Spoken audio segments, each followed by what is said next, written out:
అమెరికాలో లైబ్రరీ చూద్దాం రండి. గ్రౌండ్ ఫ్లోర్‌లో కిడ్స్‌కి కావాల్సిన బుక్స్ ఉంటాయి. అండ్ ఫస్ట్ ఫ్లోర్‌లో అడల్ట్స్‌కి కావాల్సినవి ఉంటాయి.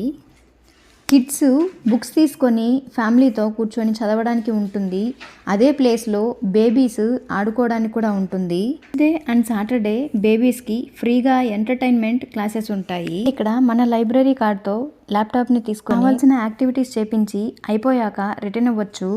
లోని వదిలితే లైబ్రరీ మొత్తం ఈ బాస్కెట్లో సర్దేసి తీసుకెళ్దాం అనేలా ఉన్నాడని డైవర్ట్ చేసి ఫస్ట్ ఫ్లోర్కి వెళ్ళాం. ఈ ఫ్లోర్లో అడల్ట్స్కి కావాల్సిన డెస్క్టాప్స్ ఉన్నాయి అండ్ బుక్స్ ఉన్నాయి. కానీ అలా ముందుకు చూస్తూ వెళ్తూ ఉంటే ఒక బుక్ కనిపించింది. ఆ బుక్లో మేకలు తినే ఆకుల రెసిపీస్ ఉన్నాయి. ఇంట్లో చూసిన ఈ ఆకుల్ని తెగ తింటూ ఉంటారు.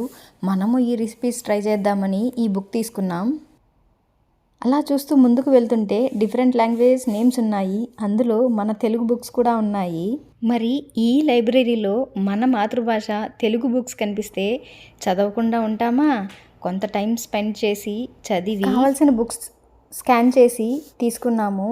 మనము ఎన్ని బుక్స్ తీసుకున్నాం, ఎప్పుడు రిటర్న్ ఇవ్వాలి అనేది మనకు మెయిల్కి వస్తుంది.